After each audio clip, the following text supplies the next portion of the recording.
Hello students, इस lecture में हम डिस्कस करेंगे how to prepare closing balance sheet of NPO not for profit organisation. Closing balance sheet को कैसे prepare करना है। तो बैलेंस शीट का प्रोफॉर्मा देखिएगा। सबसे पहले balance sheet as at date लिखेंगे, liabilities left hand side and right hand side assets. सबसे पहले एसेट साइड को देखते हैं। एसेट साइड में जो आइटम्स आएंगी वो कहाँ से आएंगी। सबसे पहले आप देखिए रिसीट्स एंड पेमेंट अकाउंट की पेमेंट साइड। पेमेंट साइड आपको क्या मिलेगा, राइट हैंड में closing balance of cash, bank, fix deposit. मैं रिपीट कर रहा हूँ, रिसीट्स एंड पेमेंट अकाउंट में पेमेंट साइड सबसे नीचे देखेंगे आप, वहां आपको मिलेगा cash in hand, cash at bank, fix deposit. ये तीनों में मिल सकते हैं, कोई एक आइटम भी कोई दो आइटम भी। तो इनको सबसे पहले हम लिखा हमने, यानी हमने लिख दिया cash in hand, cash at bank, fix deposit. इसके बाद अदर इंफॉर्मेशंस देखें आप। अदर इंफॉर्मेशंस में आपको आउटस्टैंडिंग सब्सक्रिप्शन या कोई एक्रूअड इनकम हो वो जरूर मिलेगी, क्योंकि उसकी हम एडजस्टमेंट भी करते हैं while preparing income and expenditure account. तो आउटस्टैंडिंग सब्सक्रिप्शन हो या कोई एक्रूअड इनकम हो, उसको हम यहाँ रिकॉर्ड कर देंगे। इसके बाद हमने देखना है कि क्वेश्चन में कौन कौन सी फिक्स्ड एसेट्स हैं। अब फिक्स्ड एसेट्स पे ध्यान रखिएगा, ये दो जगह से मिलेंगी बेटा आपको। एक तो आपने ओपनिंग बैलेंस शीट तैयार की होगी। ओपनिंग बैलेंस शीट में जितनी भी लॉन्ग टर्म एसेट्स हैं या फिक्स्ड एसेट्स हैं वो एज इट इज सारी यहाँ क्लोजिंग बैलेंस शीट में आएंगी। मैं रिपीट कर रहा हूँ, जैसे साल के शुरू में मान लो आपके पास फर्नीचर 50,000 का है, तो दो चीज़ें हुई होंगी कि फर्नीचर में से या तो कुछ सेल कर दिया या आपने कुछ नया फर्नीचर ऐड किया है, यानी या तो एडिशन होगा या डिडक्शन होगा सेल की वजह से। तो हम एग्जांपल लेके चल रहे हैं फर्नीचर का। तो आप कैसे लिखोगे, फर्नीचर ओपनिंग बैलेंस कितना है हमने यहाँ लिखा सबसे पहले। फिर एडिशन इफ एनी, अगर कोई न्यू फर्नीचर परचेज किया है ड्यूरिंग द ईयर, वो रिसीट्स एंड पेमेंट की पेमेंट अकाउंट से मिलेगा आपको। देखो पेमेंट अकाउंट में आपको मिलेंगी कैपिटल पेमेंट्स, यानी अगर कोई लॉन्ग टर्म एसेट खरीदी हो या कोई फिक्स एसेट आपने खरीदी हो तो उसको भी हमने यहाँ लिखना है। लेकिन लिखना कैसे है, जो ओपनिंग कोई फिक्स एसेट गिवन है उससे रिलेटेड उसमें ऐड करेंगे। जैसे आपने लिखा फर्नीचर का ओपनिंग बैलेंस, इसमें एडिशन कर दिया न्यू फर्नीचर जो ऐड किया, इसमें से लेस कर दिया अगर कोई furniture during the year cell किया हो उसकी बुक वैल्यू माइनस करेंगे। याद रखिए क्वेश्चन में दिया होगा बुक वैल्यू, जो एसेट हमने सेल की है उसकी बुक वैल्यू और सेलिंग प्राइस।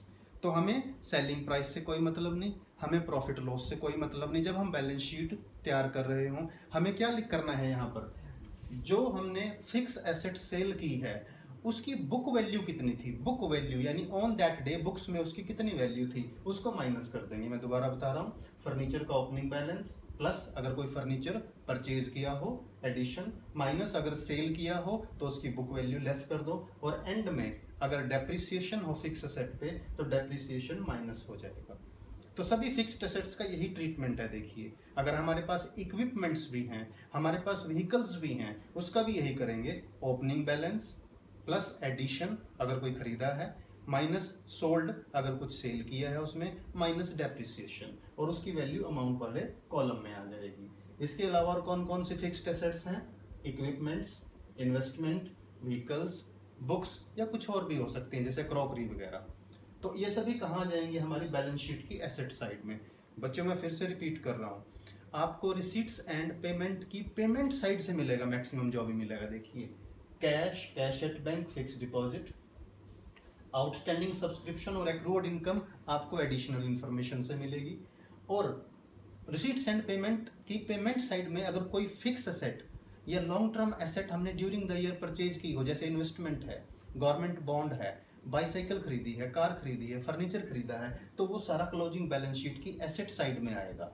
अगर उससे रिलेटेड कोई पहले से फिक्स एसेट है तो उसमें प्लस हो जाएगी, अगर नहीं है तो उसको इंडिपेंडेंट आप यहाँ मेंशन कर दोगे। तो ये थी आपकी बैलेंस शीट की एसेट साइड। अब आप आइए बैलेंस शीट की लाइबिलिटी साइड पे। बैलेंस शीट लाइबिलिटी साइड, दो आइटम आपको मिलेंगी एडिशनल इंफॉर्मेशन से। एडवांस सब्सक्रिप्शन यानी subscription received in advance and outstanding expenses. कोई आउटस्टैंडिंग रेंट हो आउटस्टैंडिंग इंटरेस्ट हो, आउटस्टैंडिंग रिपेयर हो, आउटस्टैंडिंग सैलरी हो, किसी भी तरह का आउटस्टैंडिंग एक्सपेंसेस, यानी एडवांस सब्सक्रिप्शन और आउटस्टैंडिंग एक्सपेंसेस आपको अदर इंफॉर्मेशन से मिलेंगे। बैंक ओवरड्राफ्ट देखिए कहाँ से मिलेगा आपको, बैंक ओवरड्राफ्ट मिलेगा आपको रिसीट्स एंड पेमेंट्स अकाउंट की रिसीट साइड सबसे लास्ट में, यानी बैंक से हमने फालतू पैसा विदड्रॉ कर रखा है, तो ये क्या है हमारा बैंक ओवरड्राफ्ट।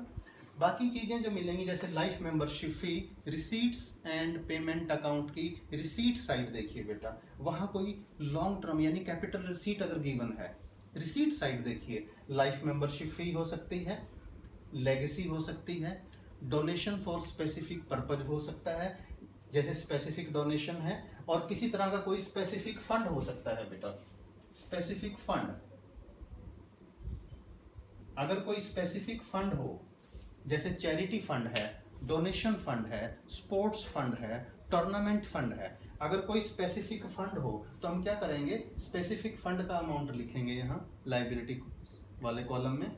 अगर इस स्पेसिफिक फंड से रिलेटेड कोई एक्सपेंसेस है, यानी स्पोर्ट्स फंड था, आपने ड्यूरिंग द ईयर कुछ स्पोर्ट्स कराए तो स्पोर्ट्स एक्सपेंसेस हुए होंगे, तो उसमें से स्पोर्ट्स एक्सपेंसेस माइनस करके इसको अमाउंट वाले कॉलम में लिखेंगे। यानी किसी भी तरह का कोई स्पेसिफिक फंड हो लाइबिलिटी साइड में आएगा, लेकिन उससे रिलेटेड अगर एक्सपेंसेस हुए तो वो इनकम एंड एक्सपेंडिचर में नहीं आते, वो इसी फंड में से, कंसर्न्ड फंड में से माइनस हो जाएंगे। और लास्ट में देखिए कैपिटल फंड, ये कौन सा कैपिटल फंड है बेटा, ओपनिंग बैलेंस शीट बनाई थी हमने, ओपनिंग बैलेंस शीट बनाने का पर्पज यही था कि हमारे पास क्या आ जाए, कैपिटल फंड। तो ओपनिंग बैलेंस शीट में साल के शुरू में जो कैपिटल फंड था उसको हमने लिखा यहाँ, इसमें ऐड करेंगे, अगर कोई सरप्लस हुआ तो इसमें ऐड हो जाएगा, और अगर डेफिसिट हुआ तो इसमें से माइनस होगा। ये सरप्लस कहाँ से आया है, इनकम एंड एक्सपेंडिचर से, डेफिसिट भी वहीं से आता है, अगर इनकम ज़्यादा हो तो सरप्लस, एक्सपेंडिचर ज़्यादा हो तो डेफिसिट। तो ये है हमारा क्लोजिंग बैलेंस शीट, और इसको कैसे प्रिपेयर करना है, यानी इसको प्रिपेयर करते टाइम हमने देखना है रिसीट्स एंड पेमेंट्स अकाउंट में जो हमारी कैपिटल रिसीट्स हैं और जो हमारी कैपिटल एक्सपेंडिचर हैं। कैपिटल रिसीट्स कहाँ आती हैं, लाइबिलिटी साइड में, कैपिटल एक्सपेंडिचर कहाँ आते हैं, एसेट साइड में। So this is how we prepare closing balance sheet of not for profit organisation.